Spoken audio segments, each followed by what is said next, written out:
इस वक्त हम मौजूद हैं महाराजपुर विधानसभा क्षेत्र से और गड़ी मलेरा से हमारे सचिन चौरसिया जी है, जो समाज सेवा में बढ़ चढ़ का हिस्सा लेते हुए कई ऐसे समाज सेवियों के साथ उन्होंने काम किया है और अब उनसे रूबरू होते हैं, उनसे जानते हैं क्या वो विधानसभा चुनाव में उन्होंने एक शिक्षा मंत्री के लिए अपना चयन सोचा है और इस विधानसभा से निकल के जाएंगे और फिर इसके बाद वो शिक्षा मंत्री पद पार ग्रहण करके और कार्य करेंगे।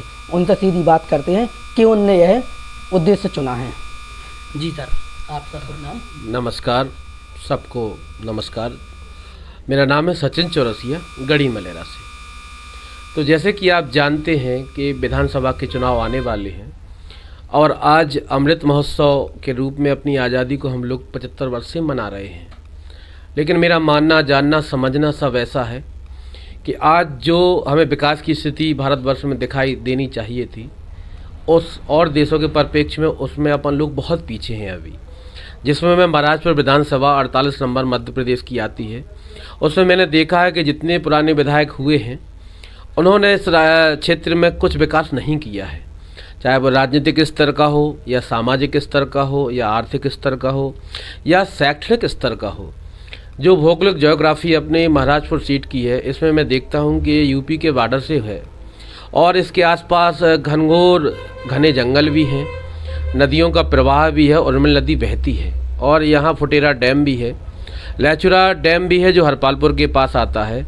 फिर भी मैंने देखा है मेरी महाराजपुर विधानसभा यहाँ चाहे पानी के लिए परेशान हो, पीने के पानी को लोग त्राही त्राही करते हैं, खेती में इतने पिछड़े हैं कि आज भी 200 साल पुरानी खेती कर रहे हैं। मैंने अभी खुद देखा है बेचारे किसानों के पास आज वही कृषि पद्धति है जो 200 साल पहले थी। तो बहुत से सामाजिक मूल्य ऐसे हैं, मैं समाजशास्त्री के रूप में लोगों के बीच में जाना जाता हूँ, कि जो सामाजिक आयाम है, जो सामाजिक तथ्य हैं, उनमें मैंने देखा है कि घोर शिक्षा का अभाव है। मैंने ये तक देखा है कि प्राइमरी सेक्शन में जो बच्चों की नींव होती है, उनमें बच्चों को ना तो उस शिक्षा का स्तर जो उनमें आना चाहिए दिखाई देता है। और आजकल तो मैं उच्च शिक्षा में भी देखता हूँ कि एक कहावत है अपनी संस्कृत में, विद्या ददाति विनयम। विनयता तो कहीं दिखाई नहीं देती है। आजकल हर कहीं लूट खसूट, भ्रष्टाचार, रिश्वत लेना नौकरी के लिए चाहे कि हमारे विवेकानंद जी ने कहा था कि शिक्षा ऐसी होनी चाहिए जो संयम से व्यक्ति को एक स्तर पर ले जाए कि उसका ज्ञान उसको एक फल के रूप में प्राप्त हो, जो दूसरों को एक मिठास के रूप में मिले। लेकिन शिक्षा आज एक सिर्फ पैसा कमाने का संसाधन रह गई है। जो सामाजिक मूल्य है, मूल्य को हम वैल्यूज़ बोलते हैं, आज हम देखते हैं अपने बच्चों में ना तो कोई संस्कार डाल पाए हैं, ना उनमें कोई तकनीकी ज्ञान दे पाए हैं। आप खुद देखते हैं MA MCOM किए बच्चे आज 500-500 रुपये की नौकरी के लिए घूमते हैं, बेरोजगार रहते हैं। अगर शिक्षा को, जैसे सरकार की हमने नीतियाँ देखी हैं, इसमें तीसरी नीति आई है, पहले 1968 में आई थी, फिर 86 में आई थी, अभी 2020 में आई है।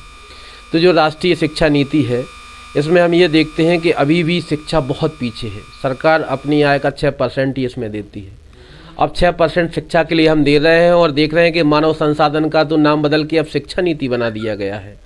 जो मानव संसाधन विकास नीति विभाग हुआ करते थे, आज वो शिक्षा नीति के रूप में सरकार ने समझा है कि अगर हम शिक्षा नीति के बतौर व्यक्तियों में एक ऐसा संसाधन तैयार करें कि वो बेरोजगार ना हो के दूसरों को रोजगार दे, तो शिक्षा की बहुत से ऐसे आयाम हैं जो धीरे धीरे आपको हमारे भाइयों के, पत्रकारों के माध्यम से मिलेगा। मेरा बहुत समय का शोध है कि महाराजपुर बुंदेलखंड की मिट्टी से मैं सचिन चौरसिया, विधायक का कॉन्फिडेंस तो मेरे अंदर है, मैं चुनाव जीतूँ या ना जीतूँ, लेकिन शिक्षा की नीतियों में जो सरकारी विद्यालय आज बंद हो रहे हैं, कि कोई पॉलिसी के तहत बंद हो रहे हैं, कि जहाँ बच्चों को सिर्फ भत्ता दिया जाता है खाने को, हमारी भाषा में भत्ता बोला जाता है चावलों को, जिसमें दाल दिखाई नहीं देती है। किस पार्टी से आप दावेदारी करेंगे? पार्टी के लिए तो ऐसा है, पार्टियों की नीति आज आप देख रहे हैं सबकी एक सी है। मैं निर्दलीय भी लड़ता हूँ, तो मैं अगर आपको समझा पाया और जो मुझसे सरोकार रखेगा वो चुनाव के रहते रहते पार्टी के निर्णय आपको ज़रूर बताऊँगा। लेकिन अभी 1 वर्ष में निर्दलीय के रूप में कार्य करूँगा और जो मेरी 140 गांव है महाराजपुर विधानसभा में, उन 75 सरपंचों से भी मैं संपर्क कर रहा हूँ। हमारे यहाँ 2 नगर पालिकाएँ हैं, 2 नगर परिषद हैं। यहाँ जातिगत मुद्दा भी मैं देख चुका हूँ, यहाँ किस जाति का कितना बाहुल्य है, उनमें शिक्षा का स्तर क्या है। मैं चौरसिया हूँ और मैंने ये देखा है यहाँ गड़ी मलेरा और महाराजपुर में चौरसियों की जो बच्चे पढ़े लिखे हैं, यहाँ डॉक्टर, इंजीनियर, कलेक्टर, तहसीलदार एक से एक हमारी चौरसिया कम्युनिटी में पाए जाते हैं। आपके विकास के मुद्दे क्या हैं मुख्य? हमारे विकास के मुद्दे हैं, सबसे पहले हमें शिक्षा से मानव को मानव बनाना है। आज इस भ्रष्टाचार के युग में लोग दूसरे मानव को मानव समझकर एक शोषण का केंद्र बनाए हुए हैं। सब लोग व्यक्तियों का शोषण करते हैं और शिक्षा का जो स्तर है इतना निम्न है कि आप खुद देखते हैं कि आप खुद समझ जाएंगे कि लोग इससे अच्छे तो वो अनपढ़ गांव के गंवार अच्छे जो मानवता का पाठ हमें दिखाते हैं। तो शिक्षा में सुधार बहुत ज़रूरी है और मेरे जो शिक्षा के आयाम और जो मेरे विकास के मुद्दे हैं वो धीरे धीरे आपको पता चलते चले जाएंगे। धन्यवाद।